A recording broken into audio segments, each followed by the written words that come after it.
Hello, I'm Simulator Deck and welcome back to American Truck Simulator. Well, in a way it is Australian Truck Simulator. We are in our home base of Charleville in Queensland. We have a nice looking Western Star here. And we've got a load of computers on. Let's get in the truck. Let's fire it up. Okay, here we go. Let's get in. And let's go.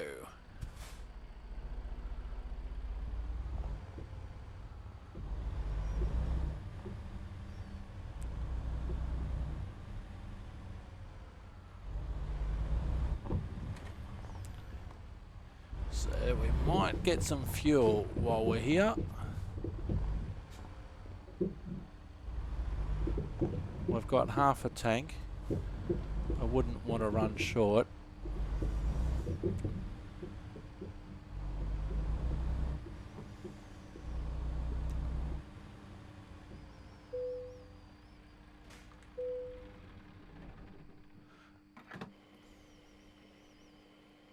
Alright, let's get some fuel in. Still left-hand drive for the moment, but we've got some news on that in a moment that we'll get to once we get out and about.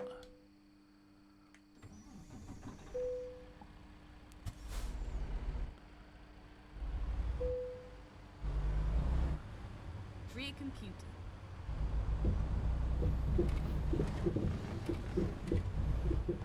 So this is our property. I'm probably going the wrong way again. But that's okay because I needed to get some fuel.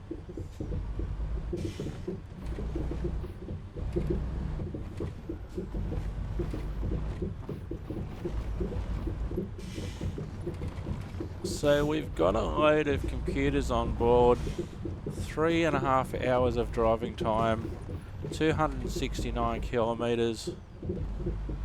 So that must be our cattle ramp.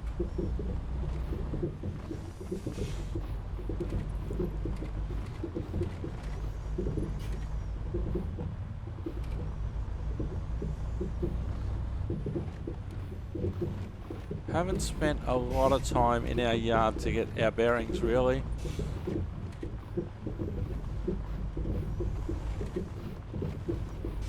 And to figure out the best way to get out.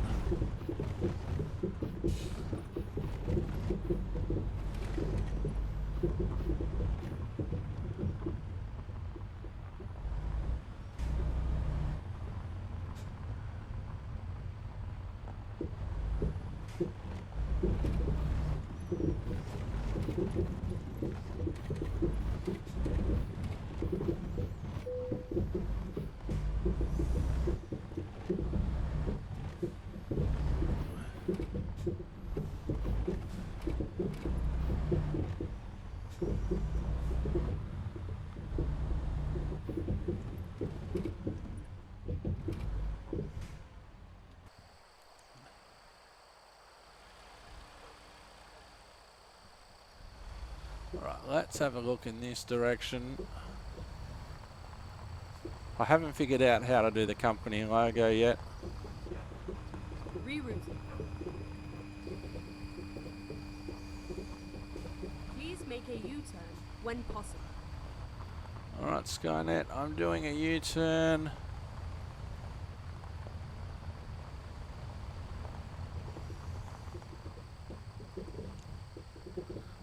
Did I go the wrong way again?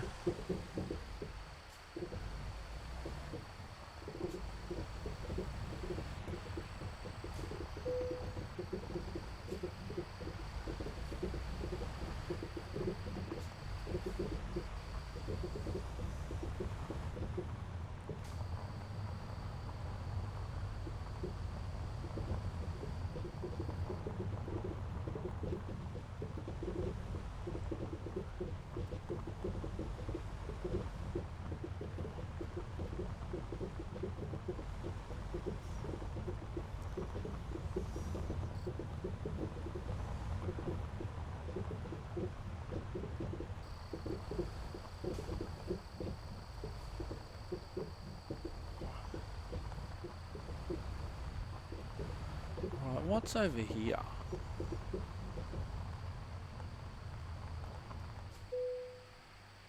Basic shelter. This is your basic shelter from the cold rain and strong winds. You might consider upgrading it later. Okay.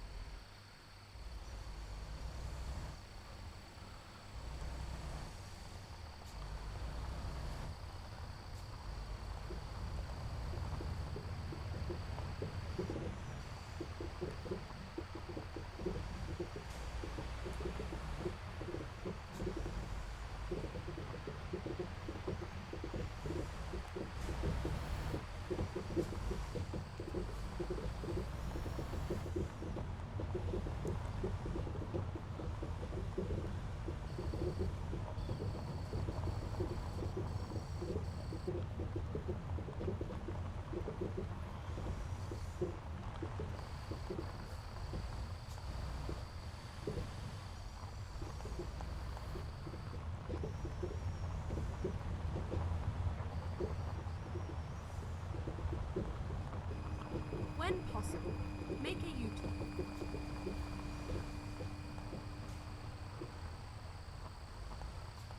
Okay, so we go out here.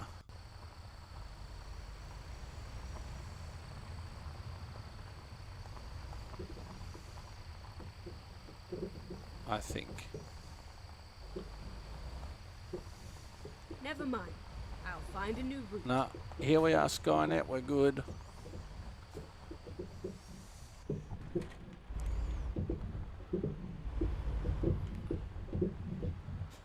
Alright, let's get out to the road. So it's Tuesday lunchtime. Okay, let's find a new route. I'm still in basic job mode at the moment.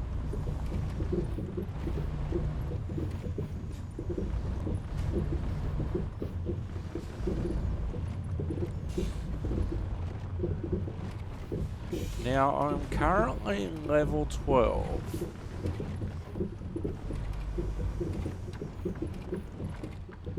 Now, okay, so we need to put our company logo there too when I figure out how to do that.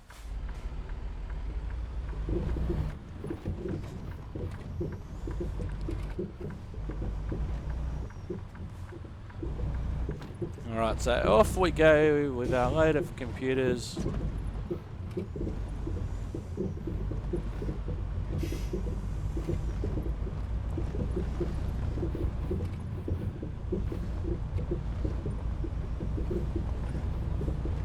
Heading out towards the highway.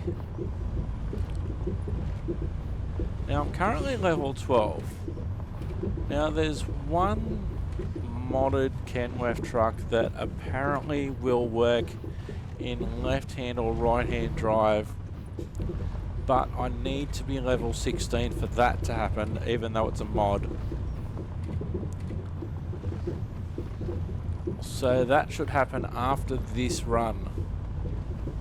Additionally, I've actually purchased a Kenworth T09, sorry, a Kenworth T08 from RTA Mods. I've downloaded it, I can see it, I am just about ready to purchase it. I'm going to need a loan to do that, but I'm almost ready to purchase it. Then I believe after I've purchased the truck, I can go to the workshop and modify it for right-hand drive. I just thought I had to go to the dealer and modify it there, but I'm just waiting on some confirmation on that from somebody in the RTA Mods community.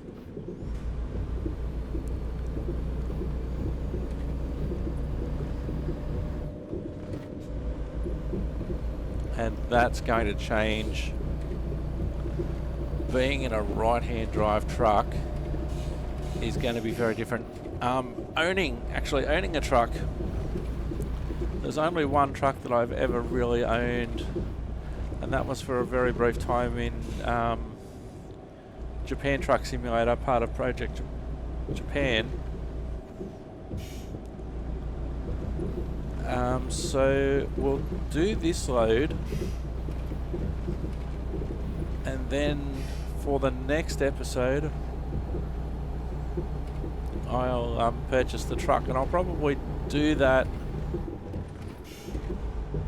at the start of the next episode, go through the whole process and see what we need to do. Because I thought you'd just go to the dealer and you'd specify, okay, I want a right-hand drive truck. But from what I'm reading, or this particular way of doing it in game, is that you go to the workshop after you purchase a truck and then convert it.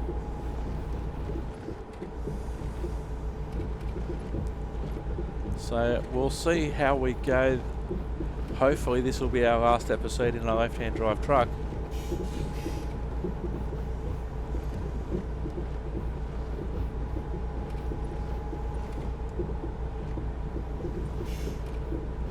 Because usually in any of the truck simulators, the base American and Euro, and then whichever maps I've used, I've preferred to just go from quick job to quick job, just using whatever truck, whatever trailer. Well, I'm actually doing 110.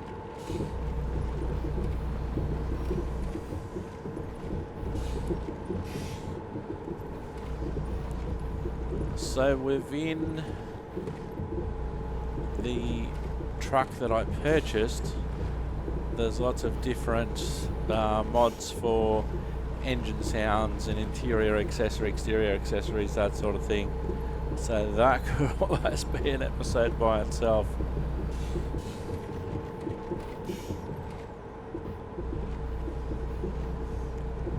But it's all a process of discovery, especially considering it's been a while since I've really played, and it's going to be a different way for me to play.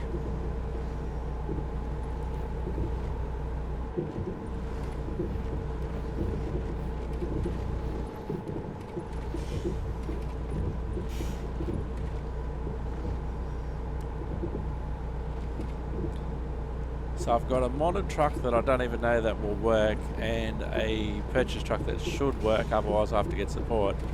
But we'll see what happens. Oh, we have to get ready to turn at Ward River again, which in the first episode I did a horrible job of. I didn't have the benefit of Skynet then. My navigator. They have put the straight sign back up, so that's good.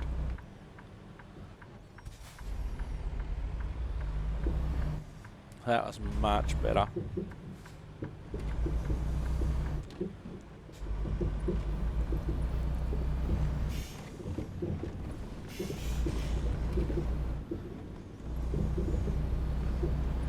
So the Western Star, last time I drove it in the first episode, wasn't too bad, so I think it's a similar model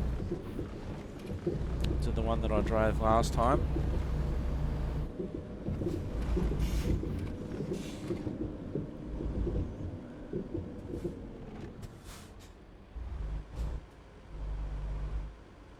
Finding a new route. That's alright. Whoops.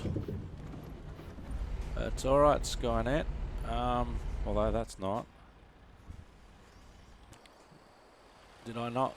Oh, yeah, I did not line that up well at all.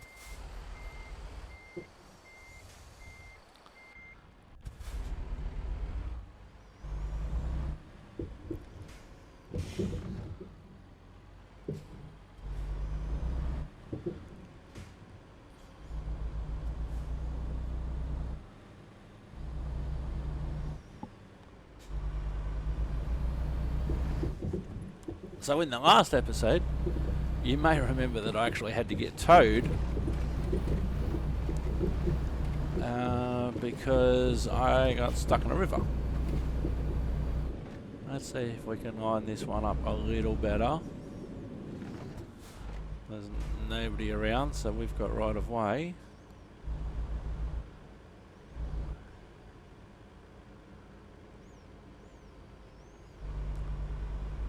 That's better.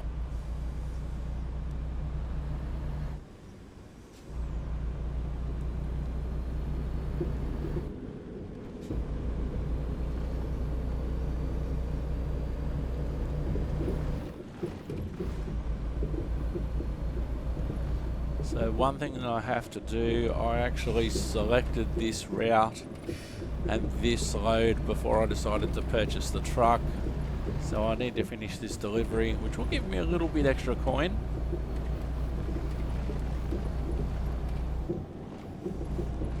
And then we can go ahead and get our own truck for the next episode.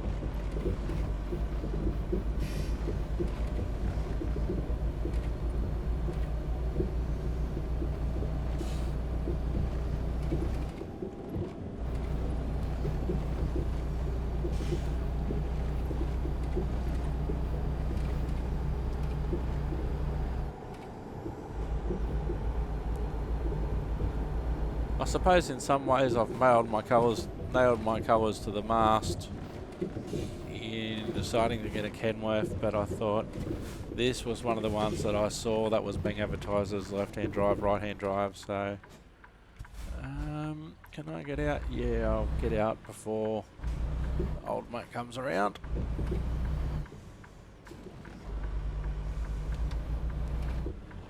Oh, there's a camel.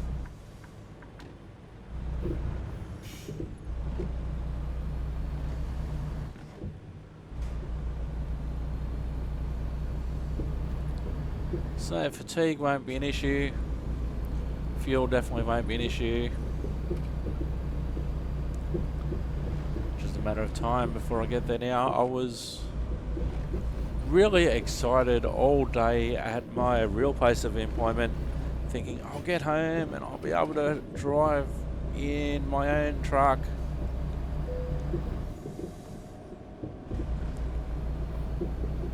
So looking forward to that. I actually haven't driven a Kenworth on the Australian map yet, but that's all I'll be driving, I think.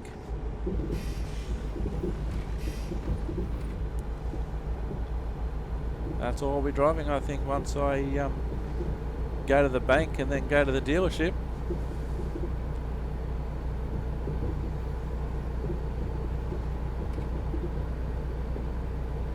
And then gradually over time we can build things up and get into buying some more trucks and that sort of stuff. But baby steps, we need to get our own truck first and our own trailer.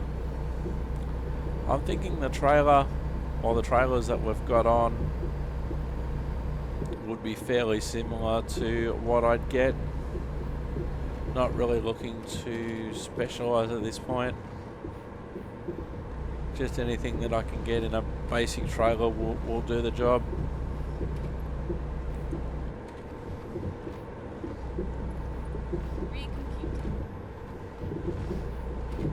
She seems to get confused every time we go past a street or a road. The old Skynet.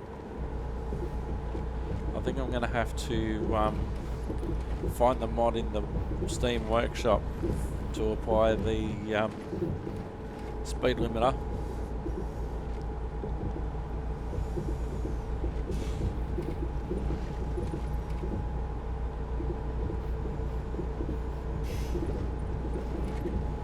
But she's got some get up and go, the Western Star.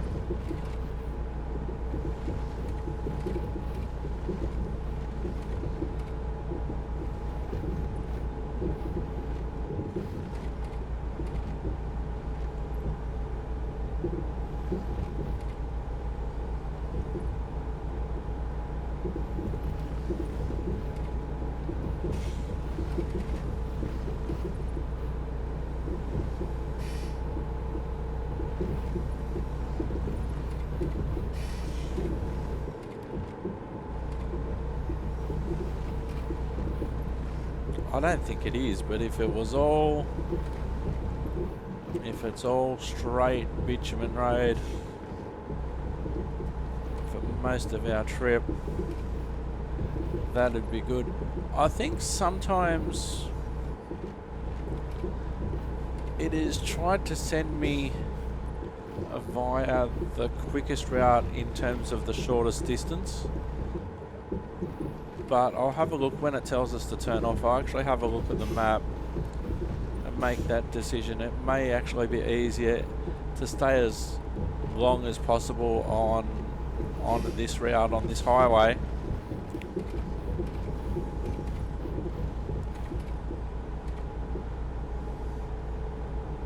I know the settings you can change for that.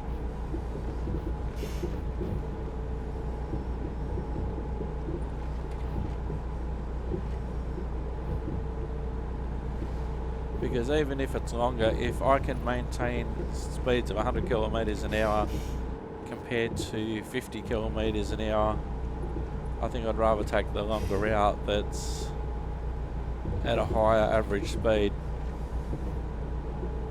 And also it's probably easier on the load.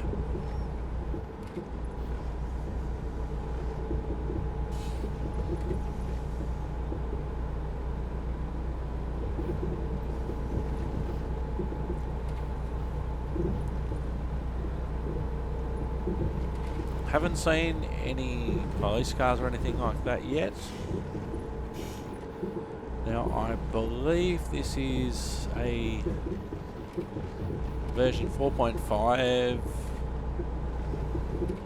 of this map, with a new version due to come out sometime in January 2024, which is in the month that I'm recording. Not sure when this is going to be edited and released as an episode yet.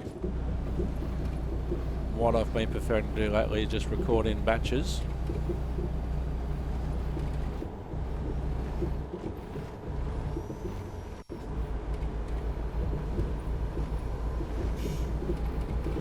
I don't even really know if I want a blue truck or a red truck. Probably a red truck being a Kenworth. Train crossing coming up. Now I'm going to do the right thing here.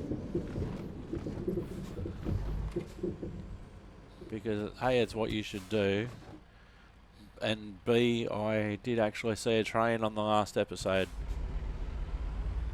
In the distance, but I did see a train.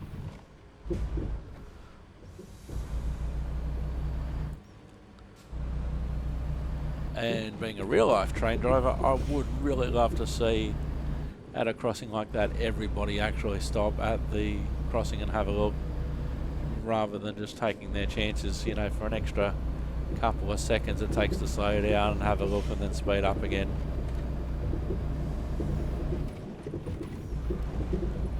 Having said that, there's no winners if a truck and train come together, or anything in a train for that matter.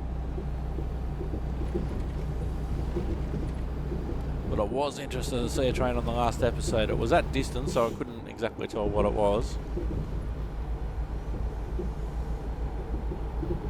I think there's only been 1 or 2 level crossings that I've driven over so far.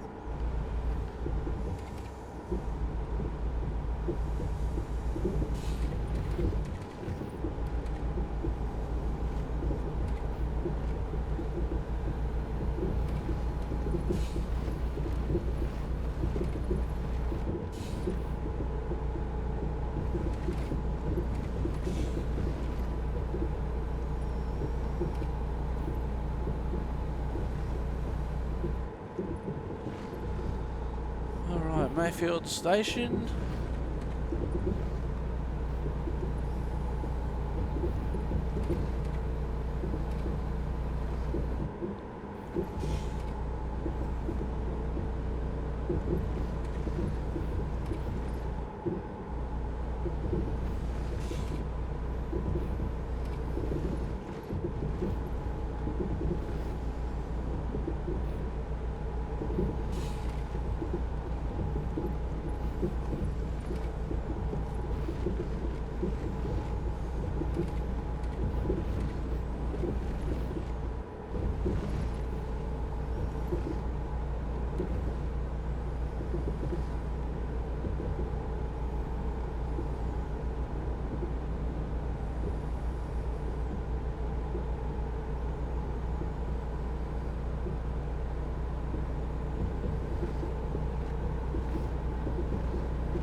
Another rest area coming up and a cattle grid.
Loving how this truck's going on the sealed road though.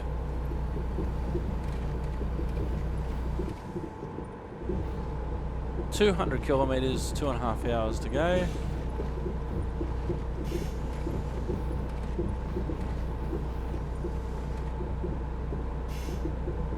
Tuesday afternoon,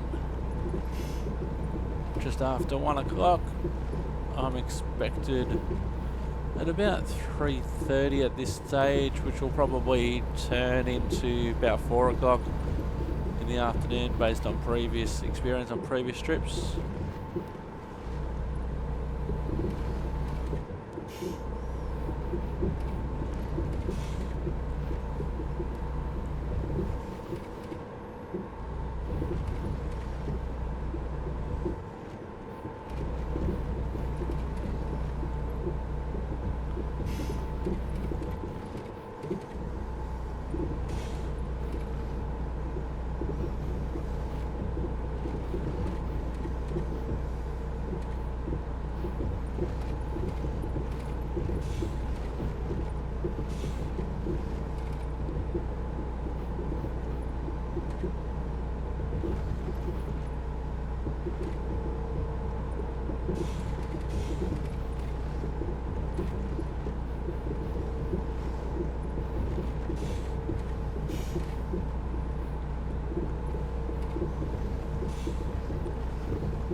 This looks like a turn coming up.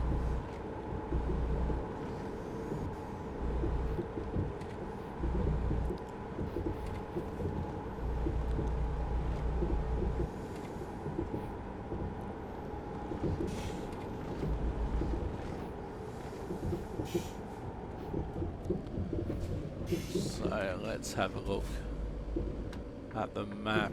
Get ready to turn left. Oh, thank you, Skynet. Turn left. Alright. So that's obviously a dirt road. So if I have a look at the map,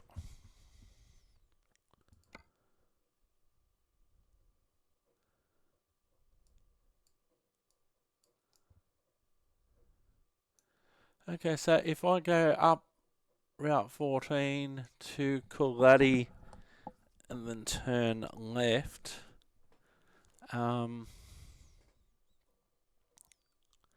so at the moment that's saying 188 kilometres, 2 hours and 23 minutes, but if I change my actual route, it's fairly similar. So 188 kilometres, 2 hours 23 via that dirt track. And if I want to go via Humeburn, etc., pretty much the muchness, but I think this will be a much better way to go, and we'll avoid some of the areas that we went on the last episode.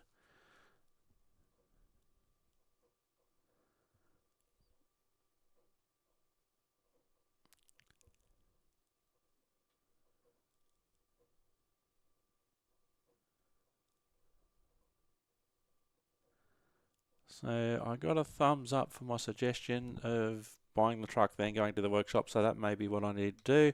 Alright, I've set my navigation. Hit the road. Thank you, Skynet. So I am going to continue. Go straight on. So pretty much for muchness, but it's going to, well, according to that. But what this might be this time may be more accurate because I'm going on the sealed road, and so once I get up to speed, my average speed will be higher than if I go via the dirt roads, you know, go through rivers and that sort of thing.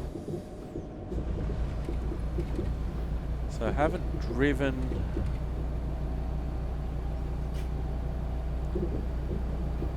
in this direction yet on this road, this section of road.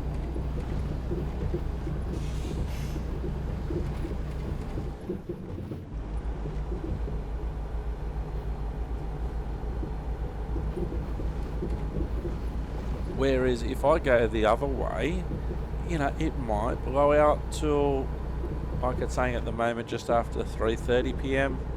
It might blow out to 4 p.m. or 5 p.m. Whereas if I stay on this sealed road, the time on the screen is most likely to be pretty close to the actual time that I get there,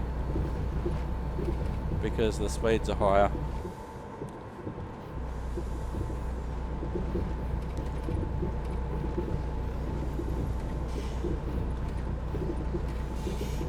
Different story if my destination is somewhere on that dirt road. Well, obviously I've got no choice, but considering that it doesn't seem to be,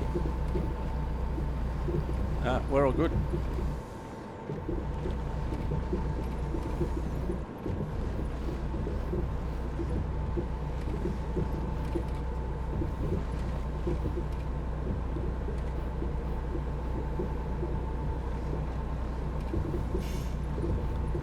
Because I know on the dirt roads we barely see a truck. We've seen a couple of trucks so far this episode on the sealed section.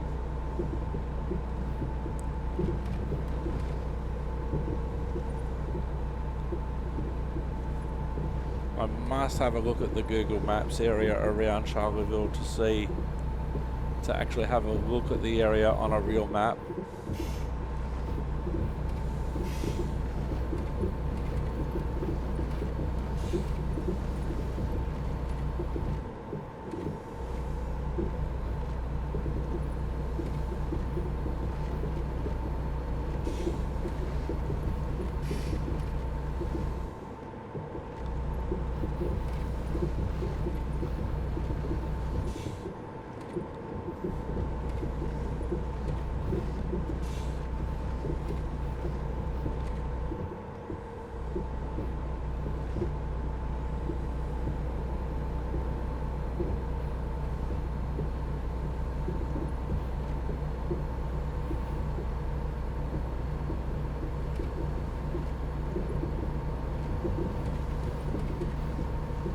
Like pretty much everywhere that I've seen so far in American Truck Simulator, with the exception of a couple of deliveries that I think I had to make, have been pretty much been on sealed roads the entire time.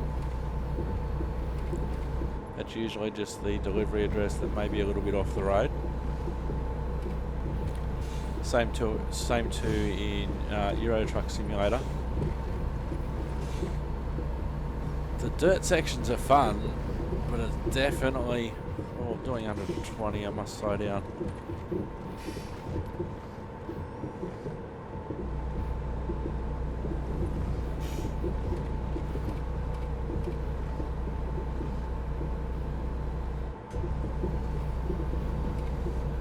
So I'm looking forward to seeing what additions are being made to the map, and as soon as I use them and as soon as I find out, I'll mention them here.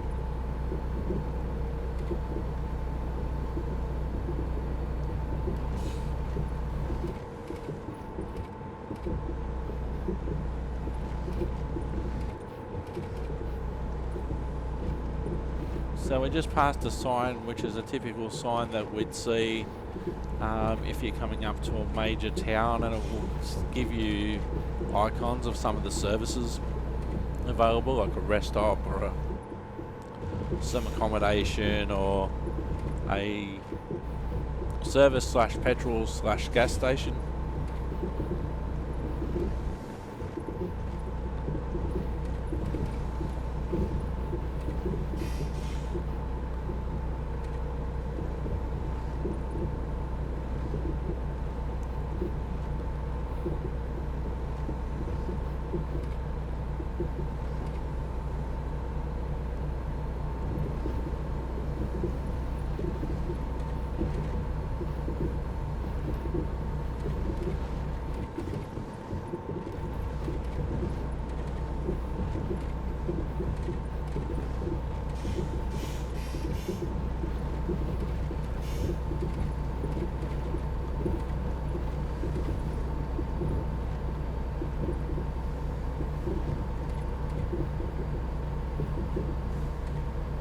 So 2 hours of driving time, 155 k's to go. My time of arrival slightly improved because of my higher speed.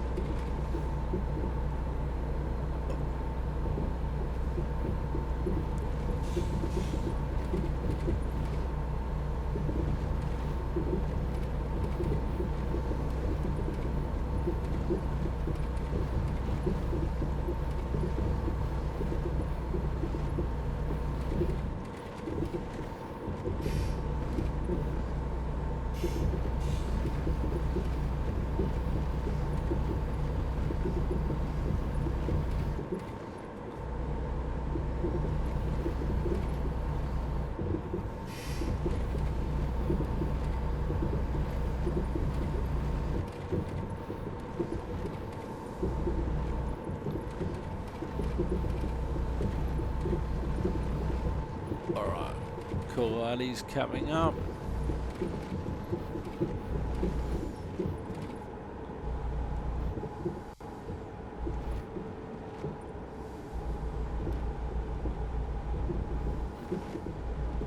Get ready to turn left.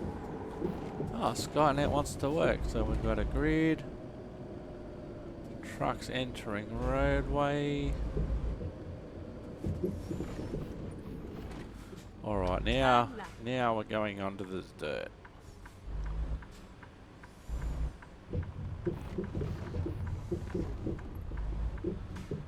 Alright, here we go.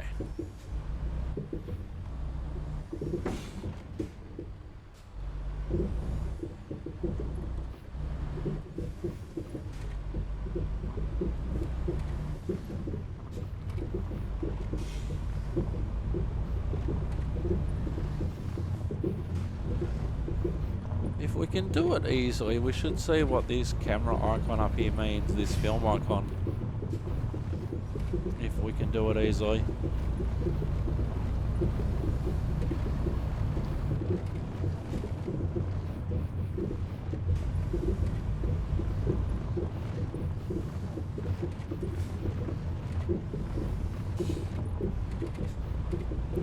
Oh, it's like a farmyard for sale, I think.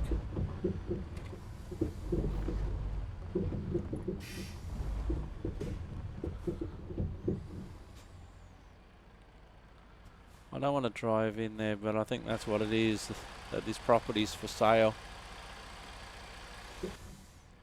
Well, we've already got our property.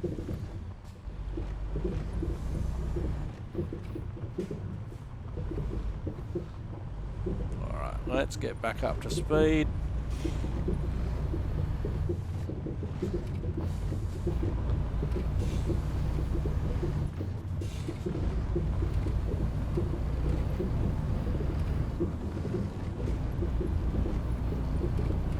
So I know that if I pick up a load from Cooladi to Charlieville or vice versa, that the majority of the trip will be on sealed road.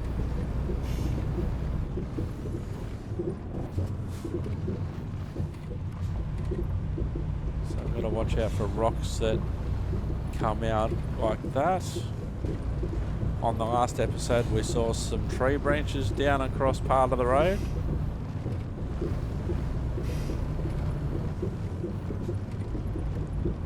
So I've got no problem with staying in the middle of the road like we are now.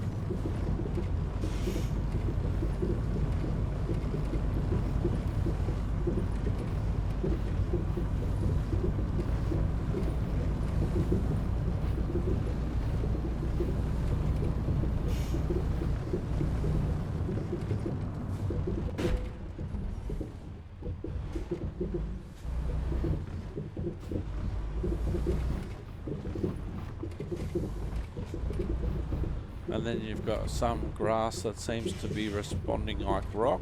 And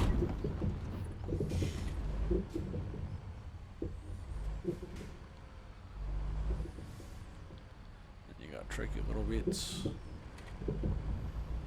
like this.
so we just need to get through this little bit.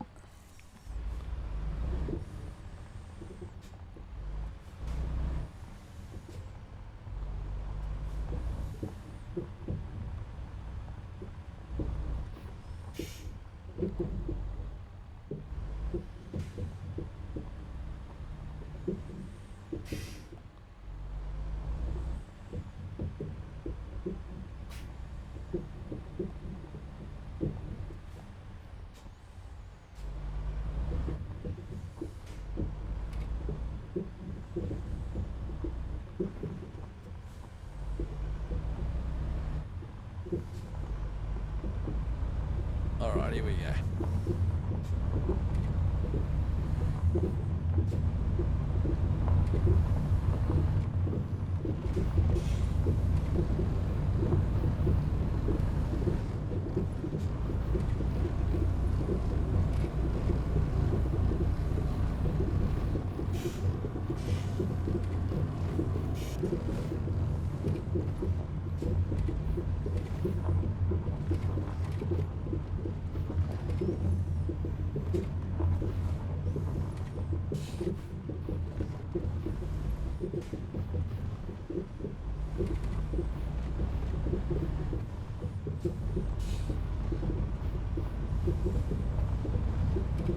Alright, Jackie's Farm's coming up.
Okay, let's find a new route. No, we're good, Skynet. It's all good. Whee.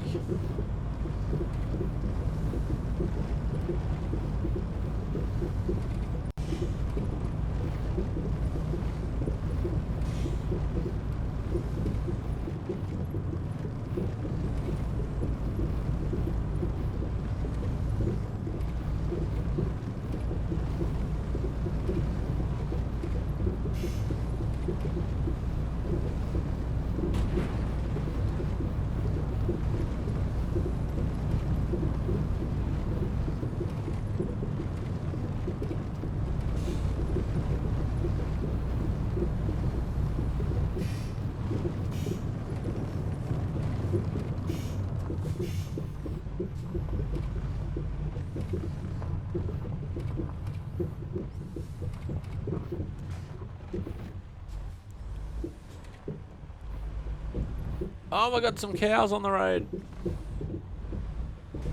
This is new. I haven't seen this before.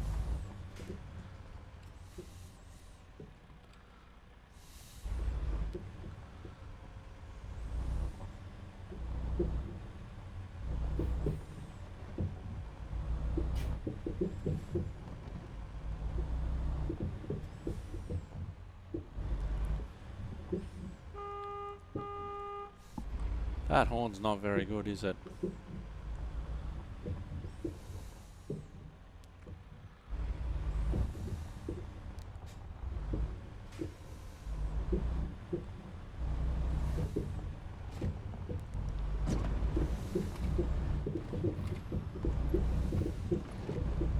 And they're the sort of things we need to watch for.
that another cow or something on the side of the road?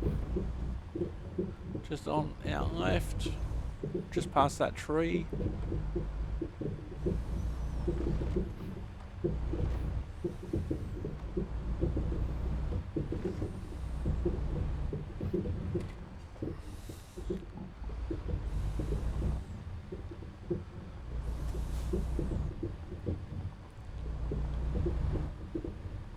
Oh, it's a burnout car, that's what it is.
One thing you do have to watch out for is that in some areas farmers will actually use the roads to move their stock around.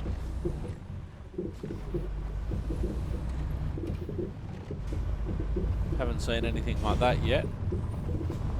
It's starting to rain.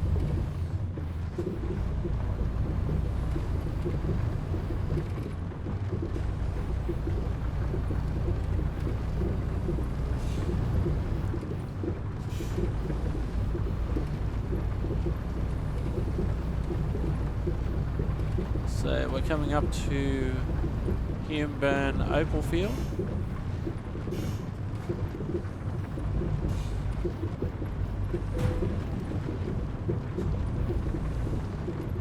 I tried to avoid damage and I ended up getting damaged anyway.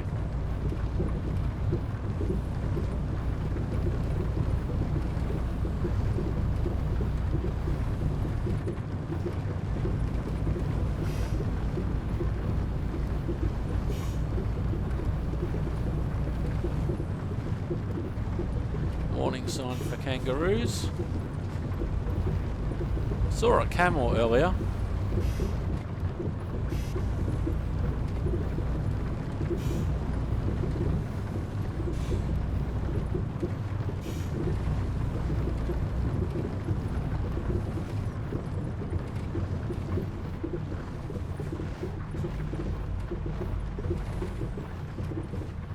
Oh, there's a car in the middle of the road that's burnt out.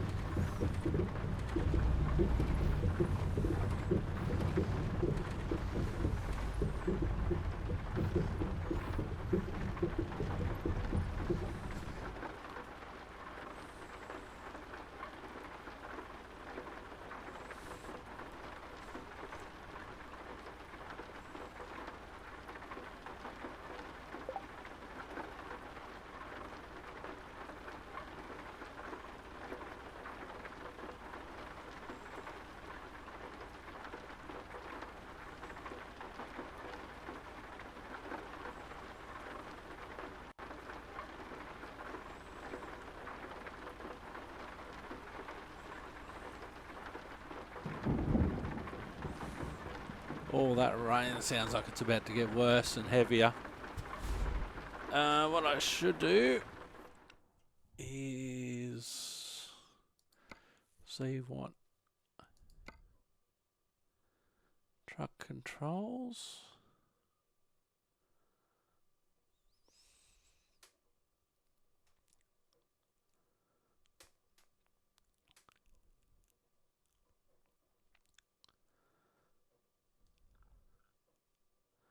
Oh, N for air horn.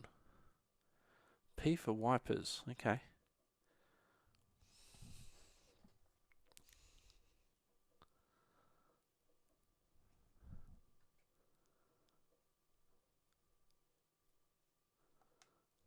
Let's try the air horn.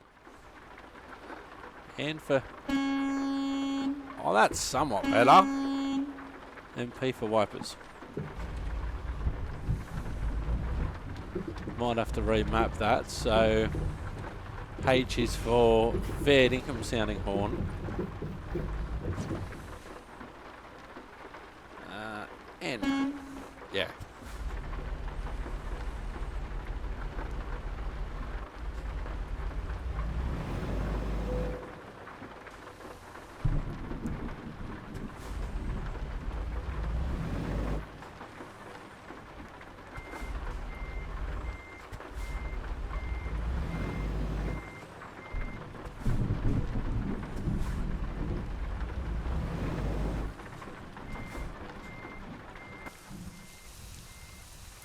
I shouldn't really be stuck, you'd think.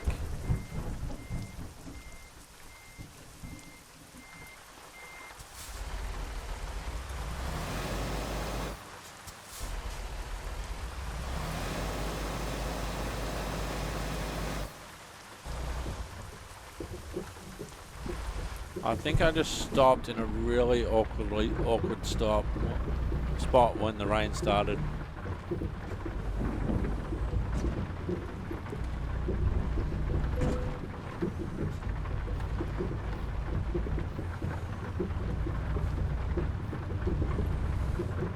This is the heaviest I've seen the rain so far.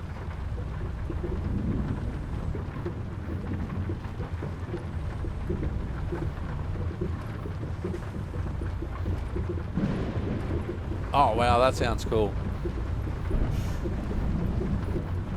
I was actually in bed the other afternoon in real life and I heard a storm like this.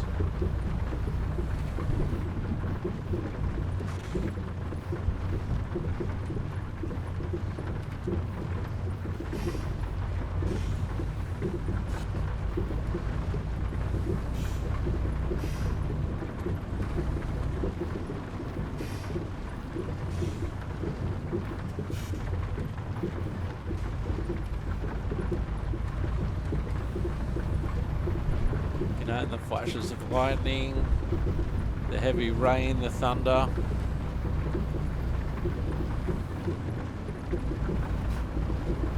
Oh, here we go. Now we've got some mud to contend with.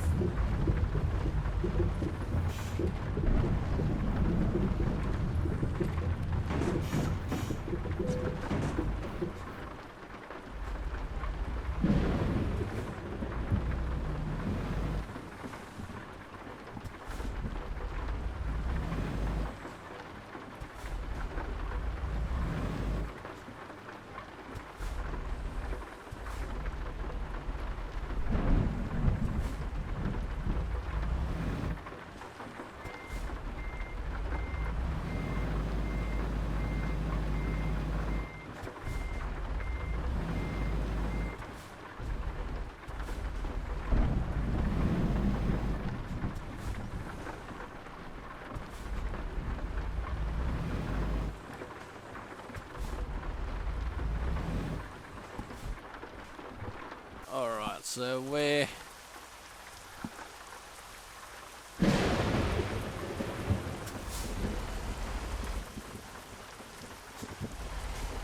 the low bumper of the Western Star certainly doesn't help.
So what I've been trying to do, although I haven't really done it successfully, is try and stay on the high bits.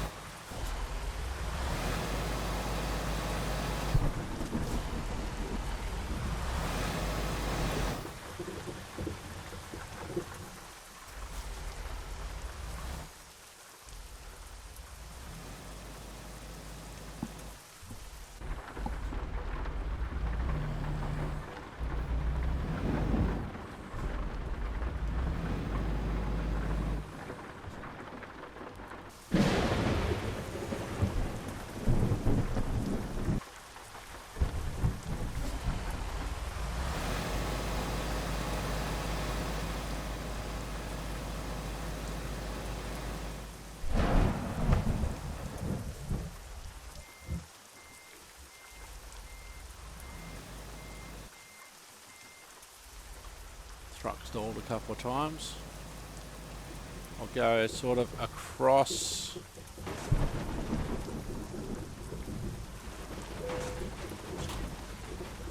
My damage meter's not great. So if I can stay on this high, have my wheels on this high bit.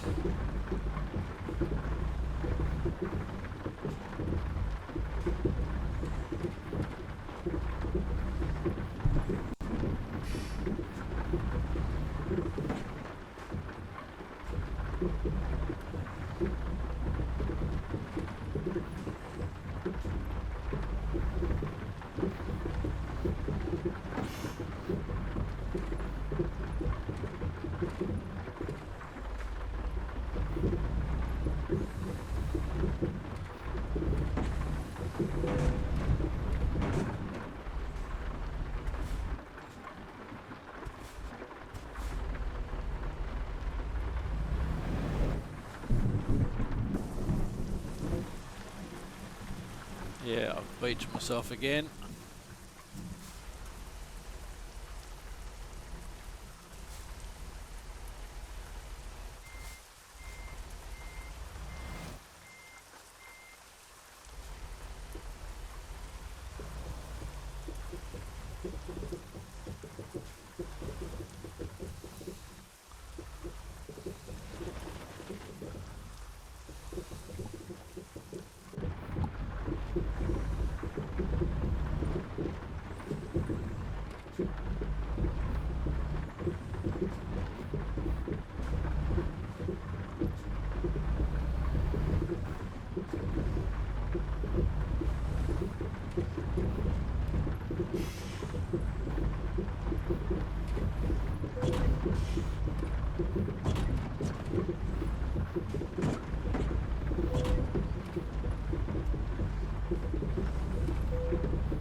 Alright, well, it looks like we're clear of that. Oh, wow.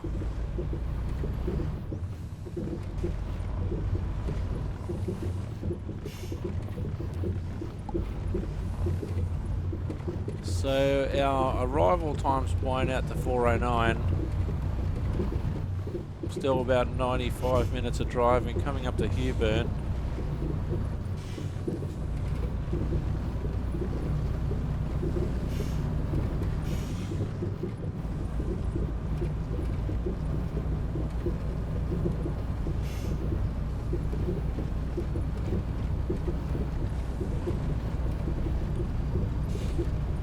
So my check engine lights come on.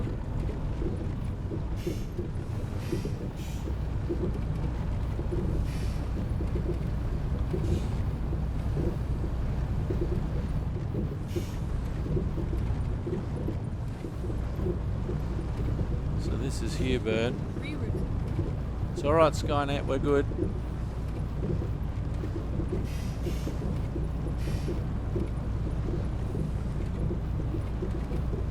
Take advantage of this while we can.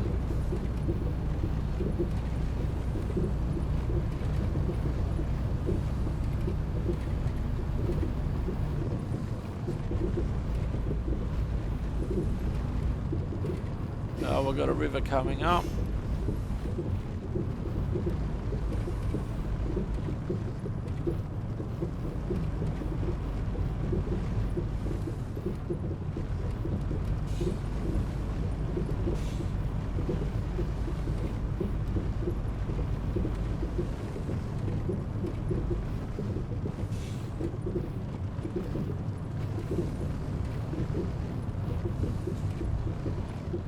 Oh, we've also got some muddy sections coming up.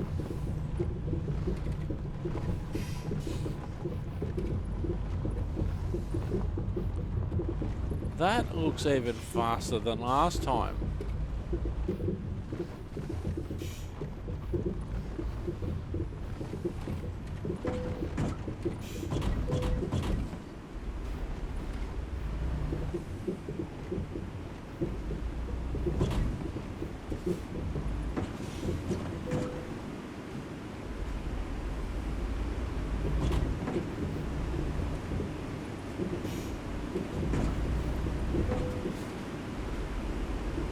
The river's about 2.5 metres.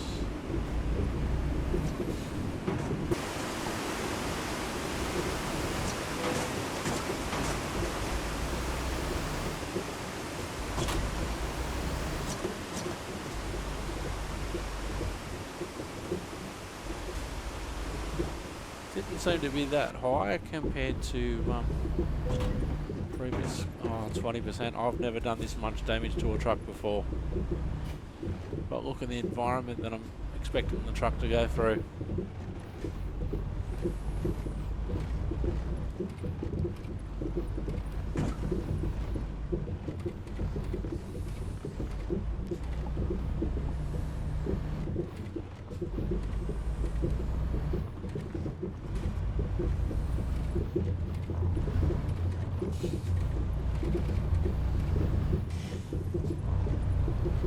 Still got 120 kilometres to go, an hour and a half of game time.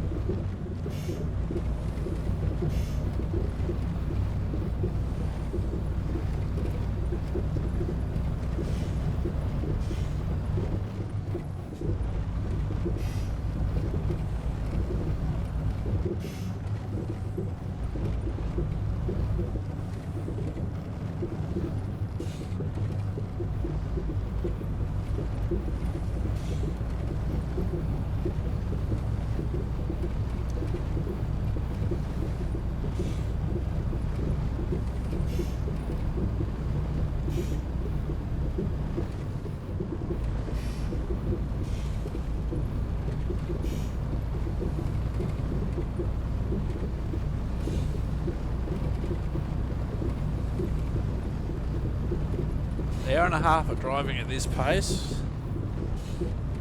We're doing pretty well to be doing 82 kilometres an hour, to be honest.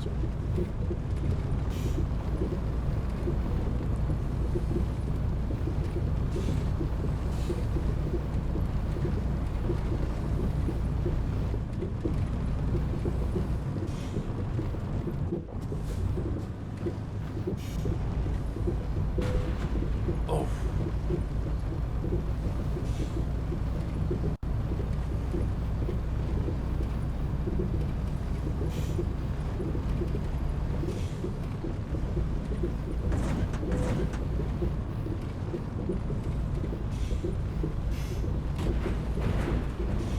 I swear some of these things shouldn't be damaging our truck as much as it is.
got a tree branch. We'll stay wide of that. We'll be okay.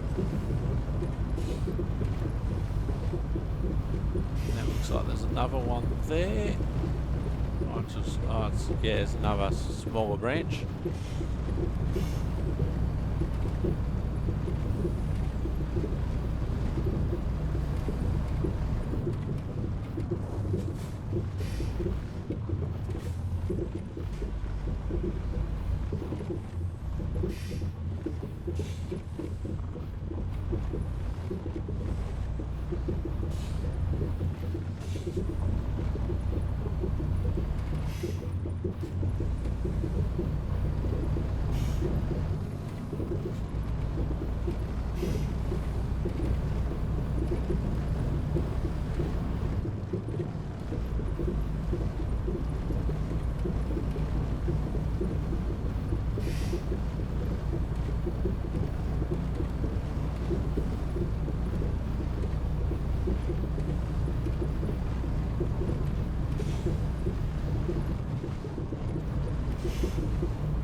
Another part of a tree down.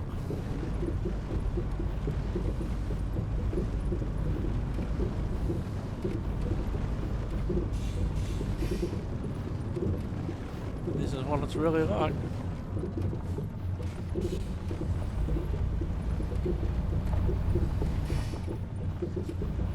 Johan's Opal's coming up.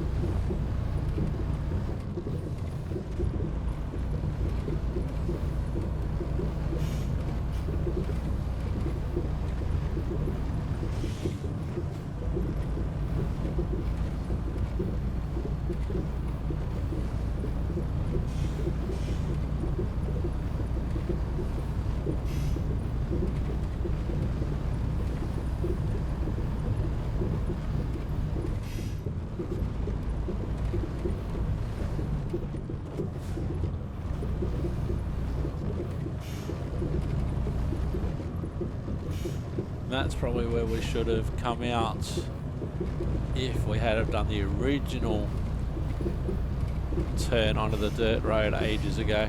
Another burnout car.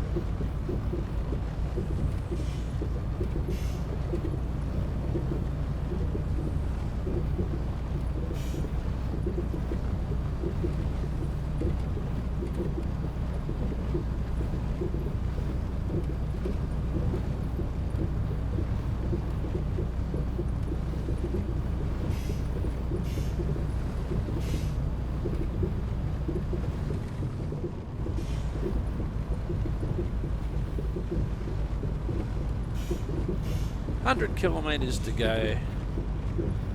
Hour and a quarter at this pace, game time.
69 minutes of driving time remaining, 90 kilometres.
Our top speed is probably a bit low because of our damage, but 70 kilometres an hour on this surface isn't too bad.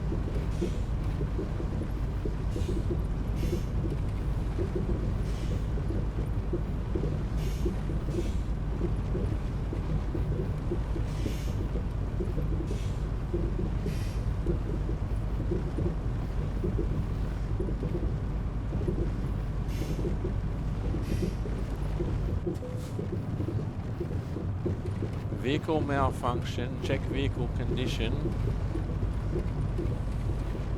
or consider a service. 84 kilometres to go, can we make it? Because the risk is, if we break down and get towed, we can actually get towed in the opposite direction to where we're going, because there's probably not a lot of places you could go and get yourself fixed up out here.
Alright, 77 kilometres to go, just under an hour at this pace now.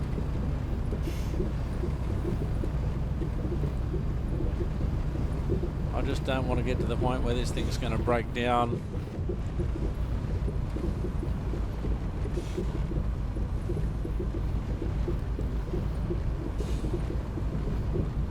I do remember actually years ago, I was in my car and I was going from out of Western Sydney, and I was travelling to Dubbo.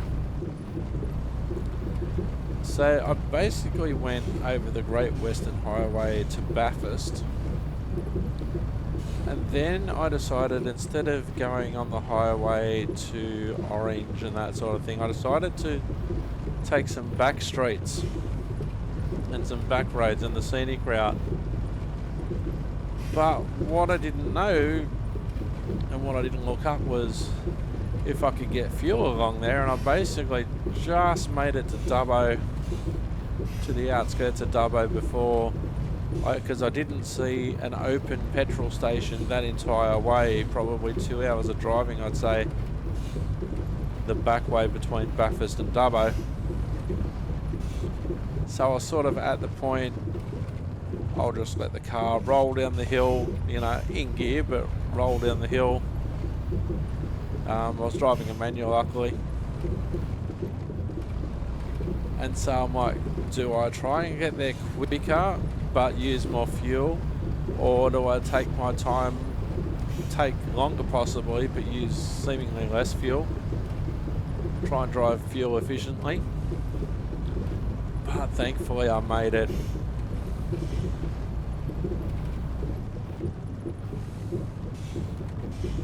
I think it was the first time that I actually went to the country in that car. One of the few times that I did. And then the next car that I got was better for it. It was actually a Subaru Forester.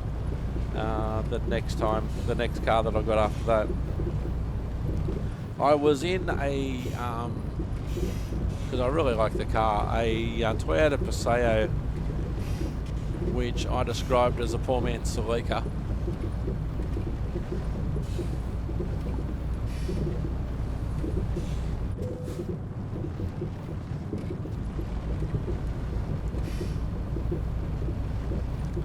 So I've just warned me of a vehicle malfunction again. Yeah, I'd like to consider a service, but I'm in the middle of nowhere.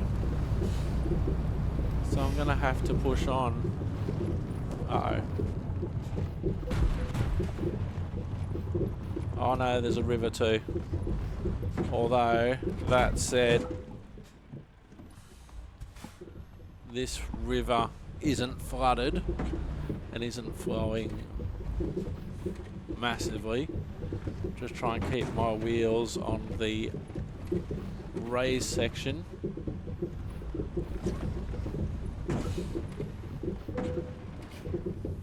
Got 27% damage.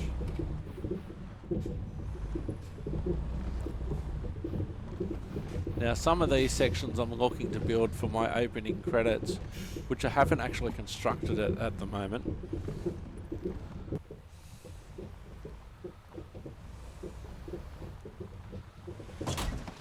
Alright, here we go.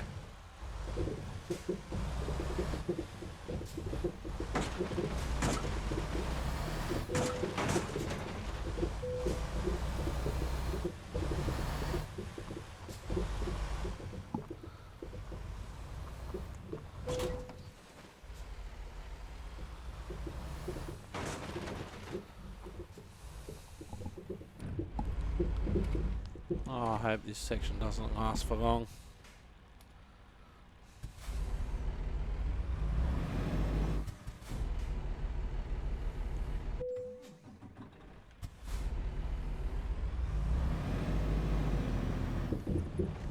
If I can keep this section.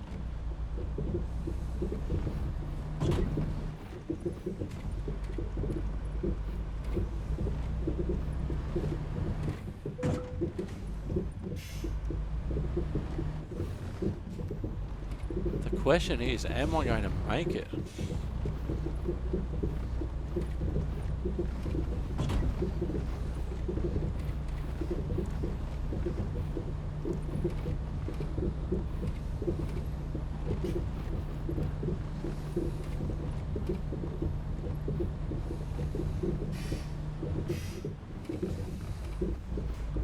This is why you need tough trucks for Australian conditions.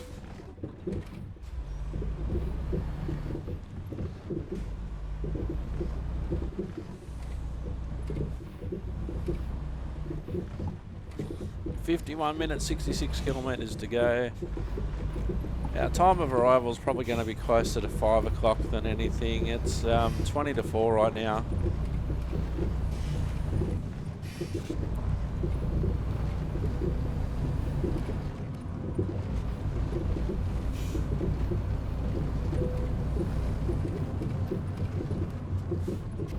I forgot that I put the diff on. Turn the diff on. Use the diff.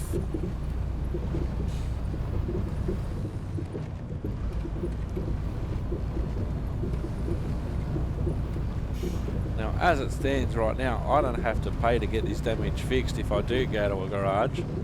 But if I buy a truck, that's all up to me.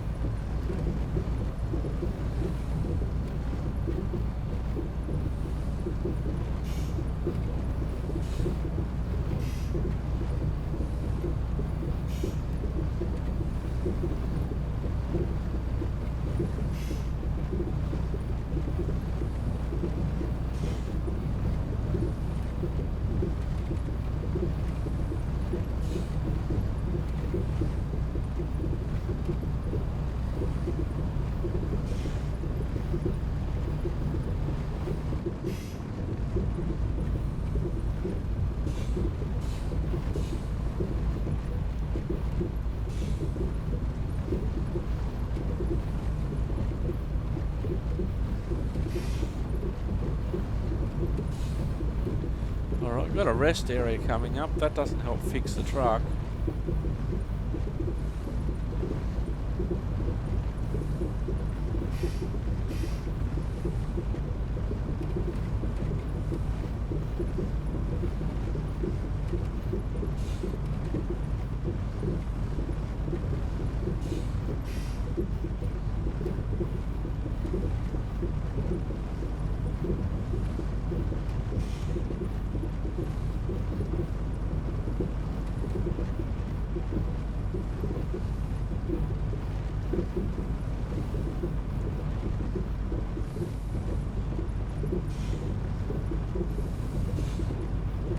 I could say those muddy areas that really kill me for damage. Absolutely nothing I can do to avoid that.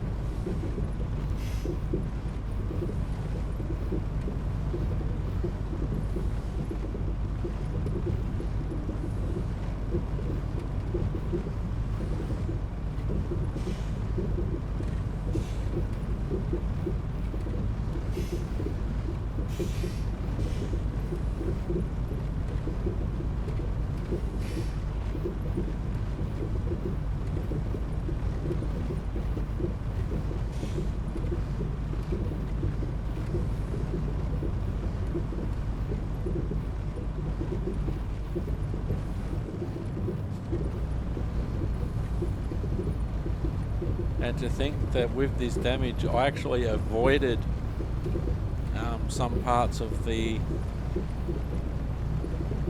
dirt track by staying on the sealed section of the road.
$50 k's to go, 39 minutes.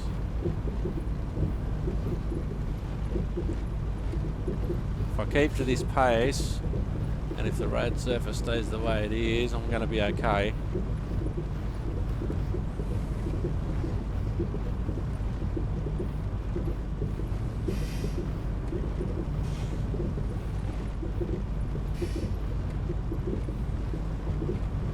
that was the other time my truck really got damaged, especially in American Truck Simulator, was when I was on a map in Canada, and then I was driving along, and then all of a sudden my truck just got majorly damaged. There was a glitch.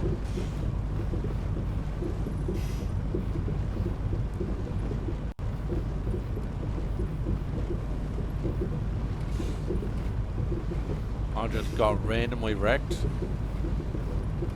which is, I guess, something that can happen on a map that's not an official map.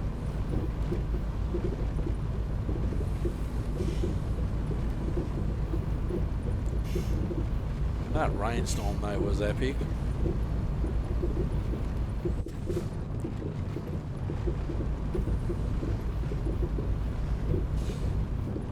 That was sort of weird. It's like everything shut down, but I was able to just keep the power into it.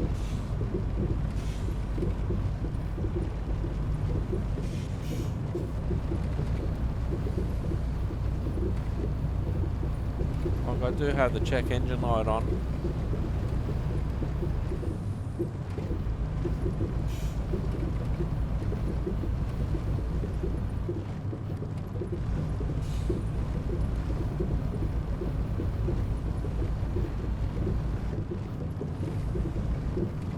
The trailers are barely damaged though, so that's an important thing.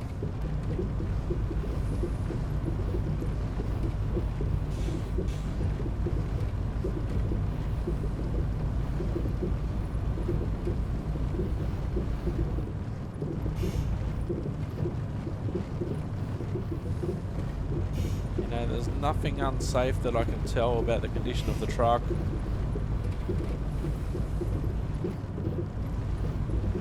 It's still steering, it's still accelerating, it's still braking.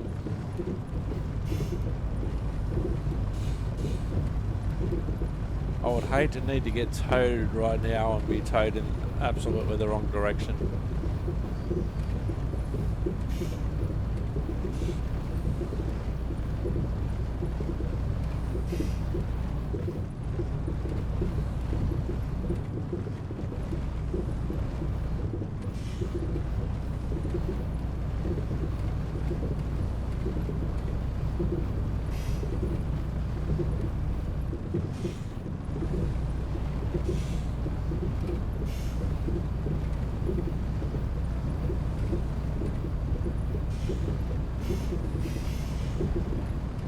On a dirt section.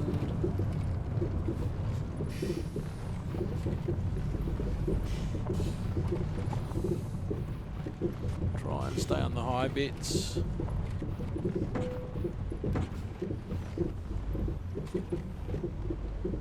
Keep some sort of speed up, stay on the high bits as much as I can.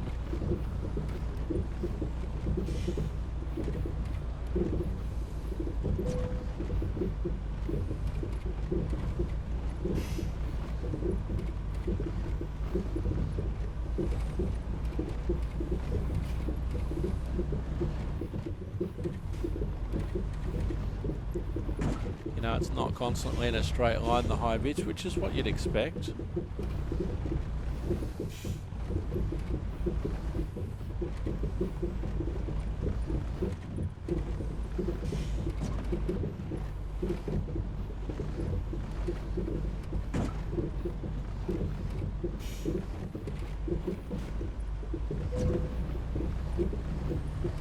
I've had 3% of damage in here, in this section. Haven't got stuck yet.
Right, 39 kilometres to go. Almost got stuck then.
Uh, 40% damage now. This is not good.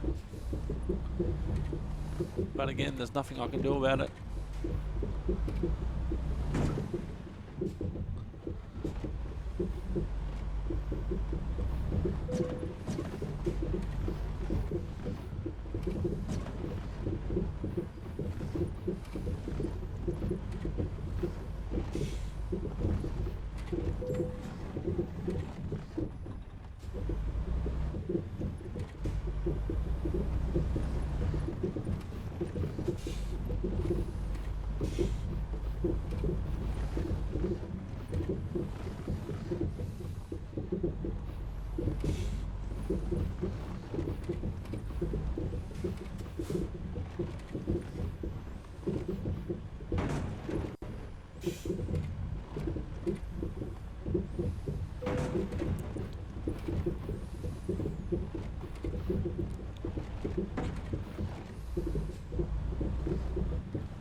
I hate that sound.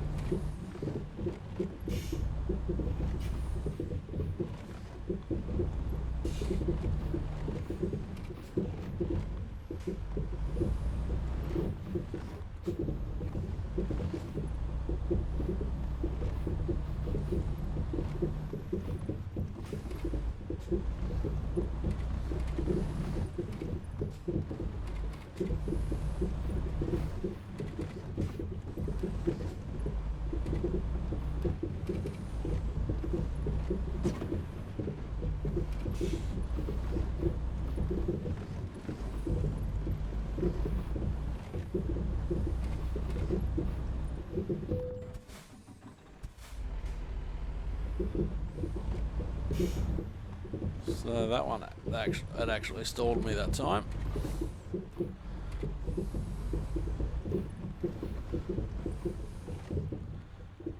I think I can see the end of this section. Yeah, I can see the end of this section.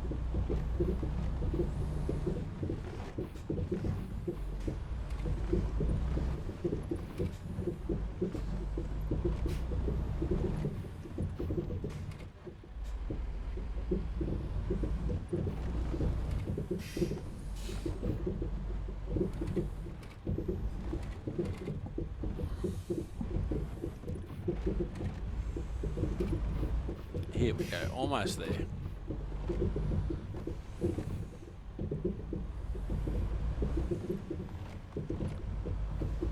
We did quite well navigating our way through, finding the high bits for the wheels.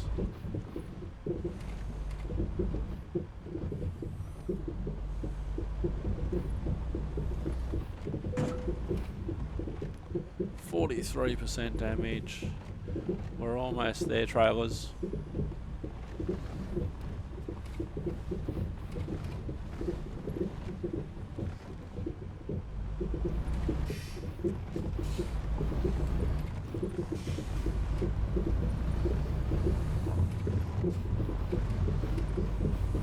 Alright, here we go. I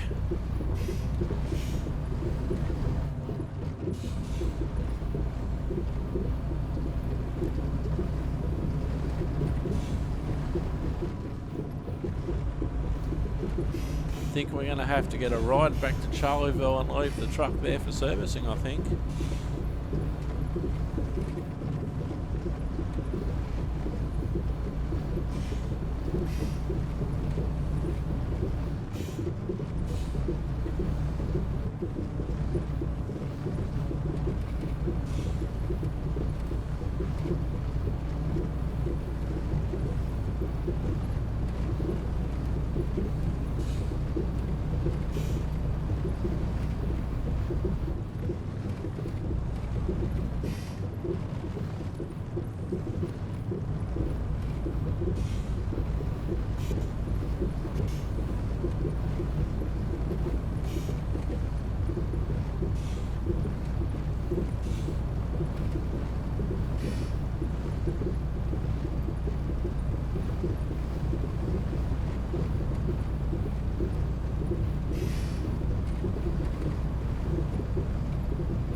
Kilometres an hour, 25 minutes, 32 k's to drive. If it's going to be like this, I can handle it. Shouldn't pick up too much more damage. The muddy sections are the really dangerous ones.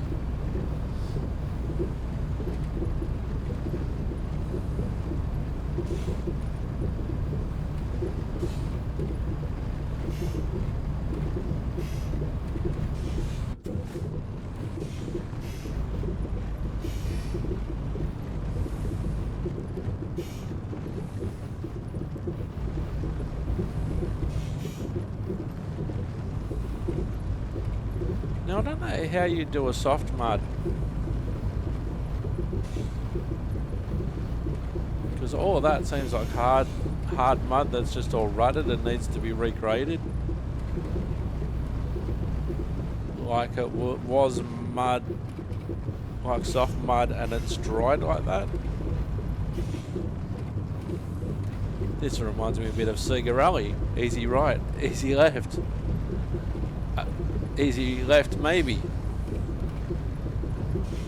Over the jump. Whoa! Although it's interesting, I have actually been a navigator in rally events in cars. My career was all of 2 rallies as a competitor and a few more as an official in the 2007. My first rally I did actually very well at, although having said that, it was mainly down to the driver. We were in an older Nissan down in Bateman's Bay, New South Wales South Coast. Now from memory,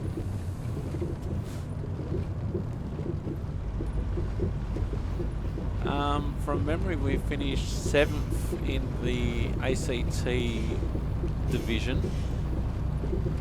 You know, we were top 15 outright. And the driver, he was really cool, really relaxed. He could drive. You know, it was a bigger car. I'm a bigger guy, so that was fine. And he knew it was my first rally. So all he wanted me to do was to pay the entry fee, which was fair enough because he's got the risk of the car and all that sort of stuff. And I can remember driving through a logging forest, and you get given, at this sort of level, you get given the road book which tells you where to go, but you can't do any reconnaissance on it beforehand. It's not like, say, the Australian Rally Championship or the mud. It's not like the Australian Rally Championship or the World Rally Championship, where you can do several runs on the course beforehand. That's what's basically known as a blind rally, the one that I was in. So we're going through this logging area, and you've got 3 grades of caution, because they give you all the directions and everything in the guidebook. They don't expect you to make your own notes, unlike in the more professional championships. And so they give you 3 levels of caution.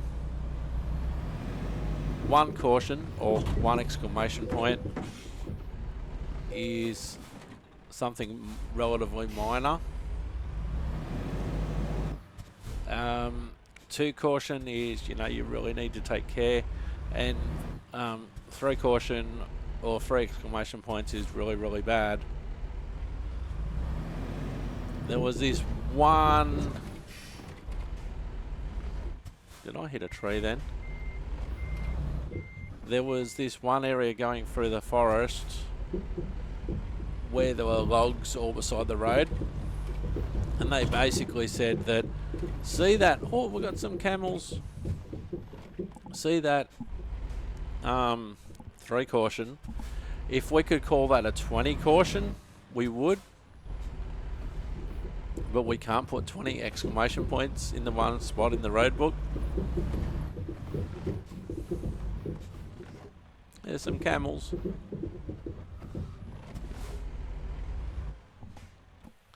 So they basically said that do your best, but just go through there at walking pace. Don't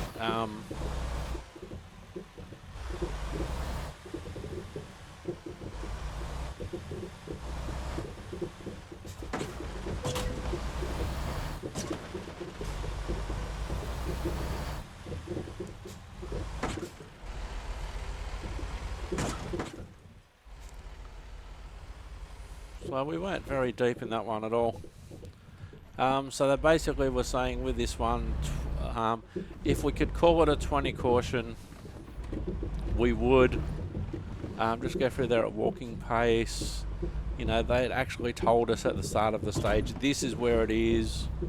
Make a note to yourself so you can tell the driver that it's walking pace, extreme caution. Because the last thing they want to do is some amateur running out of talent and hitting a whole heap of logs at warp factor 5.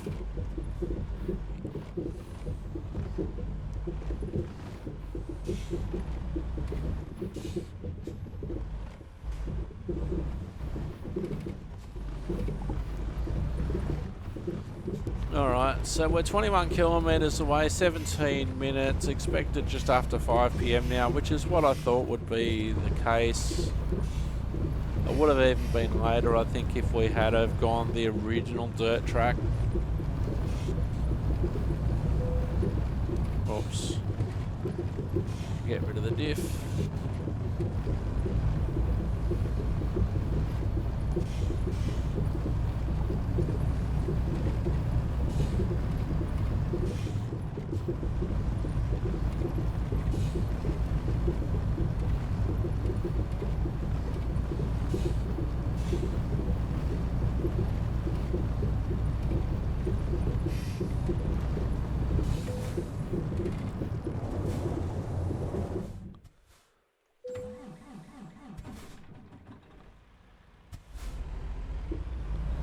Oh, this is getting serious. Wasn't sure if it was going to kick over then.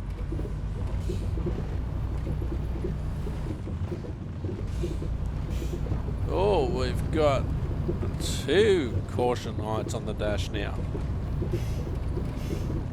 Probably because we're at about 50% damage for the truck.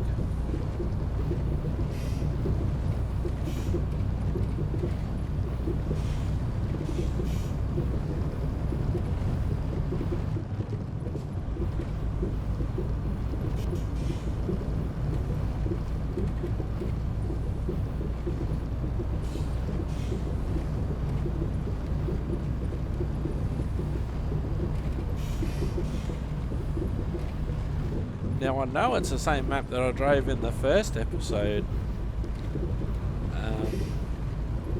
Same map that I drew in the first episode of this series with basically the same truck over basically the same route. So it's not as if it's a new map where they've just inserted a whole lot of new potential damage. It's the same map that I was driving.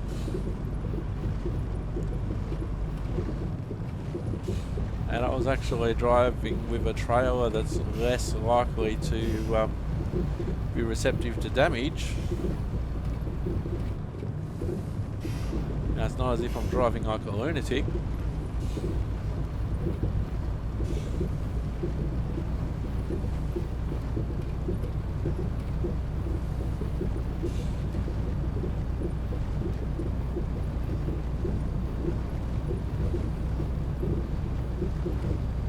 Minutes to go, grid coming up.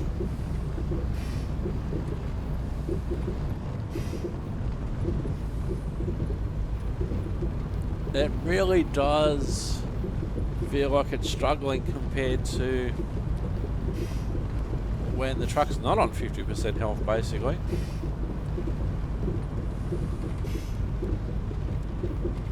"12 kilometres to go, 10 minutes of driving at this pace. Hopefully we've got no more muddy sections. And as we've seen, there's no real way around it.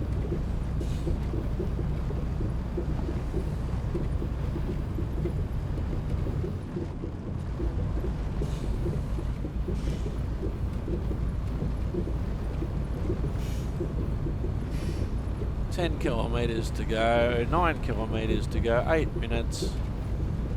Shouldn't be far now. It's just gone 5 o'clock Tuesday afternoon.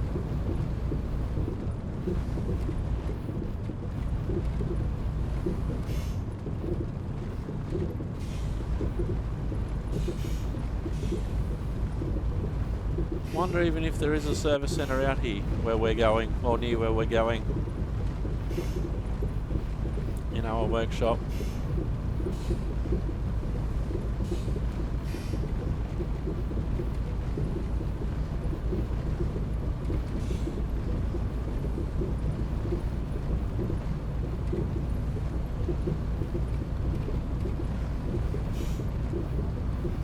Can you imagine if this was your delivery every day, and every day you went out doing the same thing on the same route? You got 50% damage every day.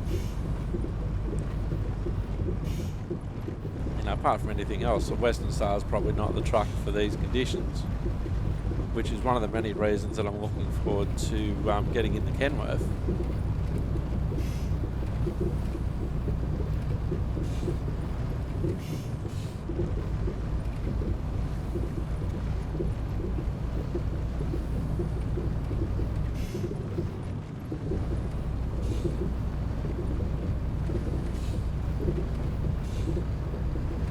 Kilometres to go, 4 minutes, not long now. Almost 2 hours recording time.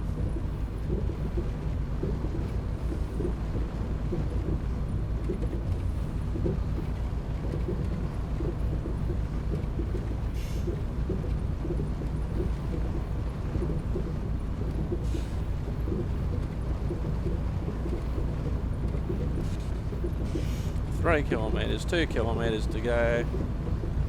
The flags come up now for where I'm delivering to, so it's just coming up on the right hand side.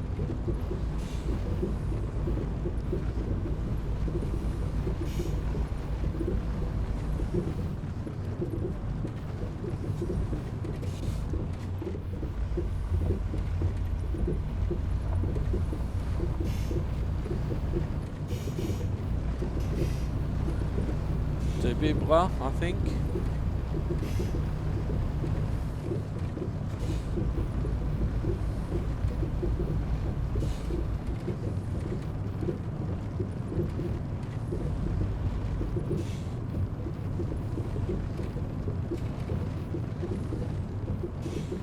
Oh, I'm gonna go down here.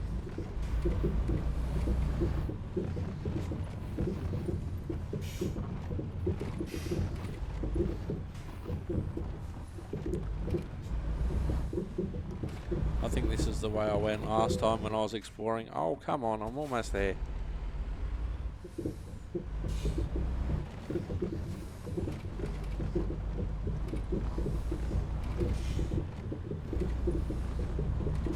Skynet hasn't tried to reroute me yet.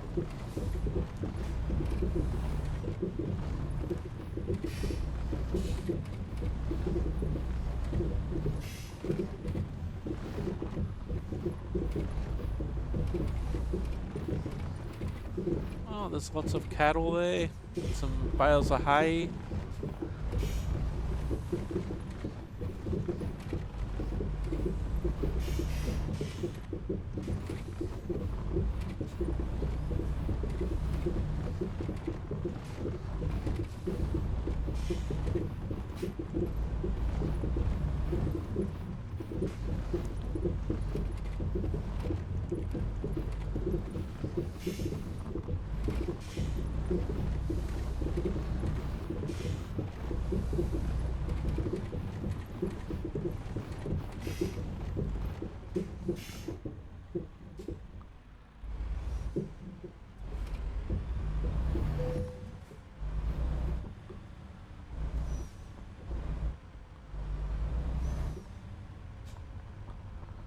It was a nice ride. Thank you, Skynet. Satisfactory.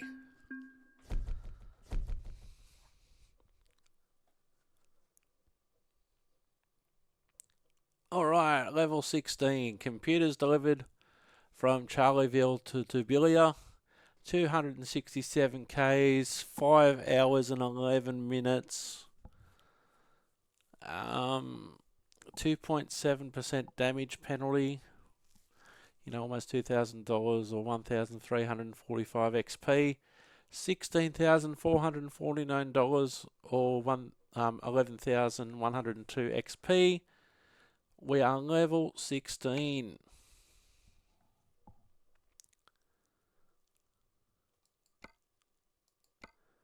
So we're getting our hazmat classes up. Alright, that will do us. On the next episode, we're going to buy ourselves a truck. I've been Simulator Dirk, you've been wonderful. Thanks for watching, and goodbye for now.